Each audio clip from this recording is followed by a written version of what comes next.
I'm here with my good friend LaToya Morgan, who is also a life coach. And today we'll be discussing, identifying your passion and finding, a good career trajectory, perhaps.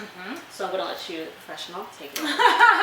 So I worked at CBS Television for about 4 years, worked my way up the ladder. I was on the sales side of advertising, and it was great for that time period because it allowed me to see actually what it was. Right. You got the hands-on experience. Exactly. And then I said, no, I don't want to do this. This is not it. I don't really, feel alive inside when I'm doing this.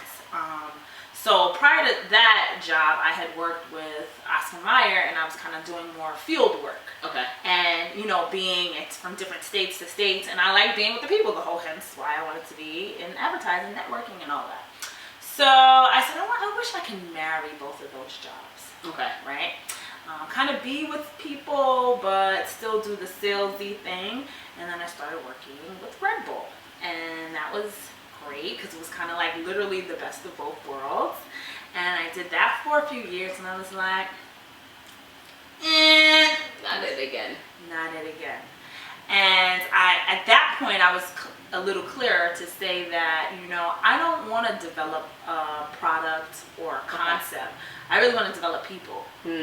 So at that point, I started looking into, nonprofits or ways that I can, develop people and impact and engage. Yeah, and I was going to get a job. That's what you have to do. So then I ran a community center in downtown Brooklyn, and that was like a nonprofit, So kind of got this chance to see how things work a little differently than corporate America. Like, making copies and, those things that we take for granted, You're like, I can just do that. They just show up. Right, it just shows All up. of these packets come this way. Right. No, girl, somebody put some together. I did it for about a year, and then there was layoffs because of the mayor or whatever. And then at that point, my first instinct was to just continue to look for a job where I can, develop people and help people. I think it's so important for you to understand what you really love to do and your commitment to that, because it ain't gonna be easy. Right. I quickly learned how great it was that every 2 weeks I was getting a check. All right, like I was in corporate America, nonprofit, all these things, and it just was like the norm. Yeah. And it became a complete different way of changing my mindset. However, the dollars didn't come in the way I had left them, but the fulfillment inside was completely different. Right. It was like a checks and balance. One thing changed, but like one thing may have gone down, but another thing went up. Completely through the roof, to the point that the way I felt about what had gone down didn't even matter. Like, it didn't have that heaviness to it the way it did before. Because, to be quite honest, when I was in those other roles, I was like, I'm not making enough money. I'm not, so it was just completely different. So, really understand what it is that you love to do and have the courage to do it. Because sometimes it really does take courage. And I'm not telling people to quit their jobs. I'm not telling people to do anything like that. But I'm just saying to really identify that within, because where I was as a kid identifying to be a doctor, many people, my friends, colleagues, are there now at 40 and 30 something, or even 20 something, saying they're going to do this because somebody else told them that this is what they should do. And say yes and still work your 9 to 5 and start to create that. Right, exactly, a great example here. And start to create that, so that really helps you to support your vision. Right. I'm not telling people to stop everything and no. Crochet. If you love to crochet, girl, you stop doing everything else, and you crochet your little heart out, and then it'll eventually turn into something that can pay your bills. Maybe not. Maybe it will. Right. But you might have to work until crocheting all of a sudden will, compensate you to the point where you don't have to work. Absolutely, absolutely. For me, it just kind of worked that way. But in all things, and I really feel this strongly about this, is that every place that you are at is exactly where you need to be to help you for where you're going to be. Like me being, at those different companies and then transitioning to nonprofit, which I thought that was a massive transition, but nonprofit to my own business was an even more massive transition. So that was like a preparation for me to really get to, you know, doing my work. You needed all of that experience completely before you could say that, no, this is actually what I want to do. Completely. So it's like, there's nothing wrong with the experience. There's nothing wrong with having a job that isn't necessarily your dream job, because another thing I like to tell people is, like, no, what was it? I had read someplace where they expect you to pick a major, and they expect you to make all these life decisions at 18. Like, and they spend all of high school, like, kind of guiding your way through things, and this is where you're going to be at this time, and this is what you do at this time, and then all of a sudden, you're supposed to be able to do all of it by yourself. There's nothing wrong with being wrong at 18. There's nothing wrong with changing your mind once you're in college. I changed my mind. Like, I ended up working at, worked for Sub-Zero Wolf for like 5-6 years, and I was just because you're good at what you do doesn't mean that's what you're supposed to be doing. And so it was just like, okay, this isn't for me. This isn't here. I've done retail in so many different places.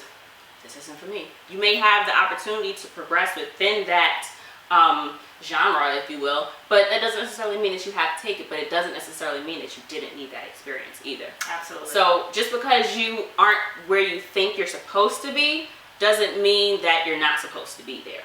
You just may have needed to realize marketing ain't it for me, or nonprofit ain't it for me. But how would you have known that if you didn't do it? Exactly. You really have to take that step and make the experience, and then you can cross it off, and then you get to know yourself as a professional a little bit better. Right. And that's key. And those professional experiences, I will say, are definitely useful. I'm biased. I think everybody needs a life coach. And when I said yes, I said, yeah, I think I need a life coach too.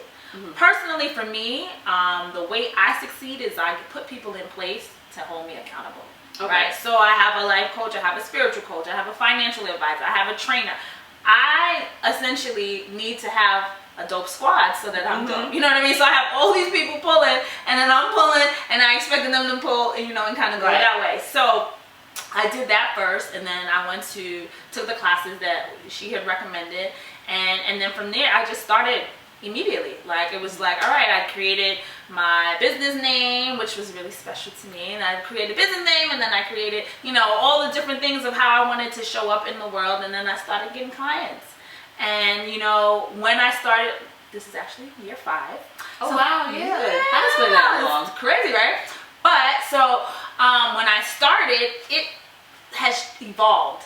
Okay. I would not have told you when I started 5 years ago that I would also be offering personal training and yoga sessions. Wow. I mean, not at all, because that just wasn't a part of what I thought as coaching. But one thing important to me is to meet people where they are so that I'm able to get access to journey with them. And some people aren't ready for a life coach, but a lot of people are ready for trainers. Everybody, you know, so I use that as an avenue, and I have been training myself, you know, like going with my trainer for over 10 years now. So it was kind of like, he was the one that told me, like, you could really do this with somebody. Like, you're a coach already, you know. Right. So that just kind of turned key, and then I had started practicing yoga just for my own well-being, and then that just kind of fast forward, and it's like, all right, here's your certification, now you can do this with somebody. And I'm like, oh, now I can really help my people, you know. So it will constantly be evolving, and I think as long as you have breath, you should be growing in some way. And I think that's important to know either. Just because you start in one place doesn't mean that you have to end there. Like, your dreams can grow. Like, I didn't just start interviewing people. I started writing. I was blogging for a couple of years, and then I was just like, I really like asking questions. So I started emailing people questions. So I would send out these emails, and people would respond, and I would just like clean everything up. And for a while, I was interviewing some amazing people through just emails. And then I had an opportunity come where she was like, well, I can record it for you, and I can just send it to you, and you can just put it on your blog that way. So I'm like, oh, that makes for a nice little extra component to the blog. Let's diversify. And here we are. It's just like, it didn't start here. And I don't expect it to end here. I know that it's good. A lot of things take their own, they live their own lives. You know, like, there's nothing wrong with your dreams developing. Just because you start someplace doesn't mean that that's it. It can become something bigger. It can become, then you can also realize, you know, maybe I need to scale it back, and then you can fine tune it into something that you're just even better at. And there's nothing wrong with that either. I feel like a lot of people, well, weren't you blogging? Like, oh, what's up with your blog? It's like, I don't do that anymore, but I'm also doing other really dope things. Like, don't think that just because I'm not doing that one thing that I'm not doing anything else. Right. I mean, as long as you're open, you can then experience so many different things that will grow your talents and your gift. It just doesn't say, you know, we don't water a plant for it to not grow. We water it to see it nice and big, you know, and that's the same thing. That once we start to be open enough to like do things and actually act in our gifts and talents, then it starts to open up many doors. Like I said, I would never have thought I would be doing all of that, but it's all in line, you know. It's even better for me to think. I think that's another great thing is you really can't think up exactly the greatness of what is in store for you because our minds are so small. So where can the people find you, Toya? So I'm on social media, and that's YHTINC. Both on Instagram box as well. Yeah, on Instagram. I just created a Snapchat, but I ain't doing nothing with it yet, so don't find me there. And Your Hidden Treasure Inc. is the website. Okay, and if someone is interested in a life coach session, they can email you, or do they just, so they can just go to the website and then of course absolutely. There's a part that says contact, and you can put in your information there, and guess what, guys, there's a free coaching consultation. So the very first one is free, so you can just find out if this is something for you. But trust me, it is. Thank you for sitting with us, and when I say us, I mean the sleeping dog in my lap. My co-host, Thank you so much, Toya. I really appreciate you being here. Thank you. And definitely, guys, reach out, try you a life coach, subscribe, like, comment. If you have any questions for LaToya, you can drop them in the comments box, and I will definitely be sure to facilitate passing them on for you. And I would like to see you in the future. Bye.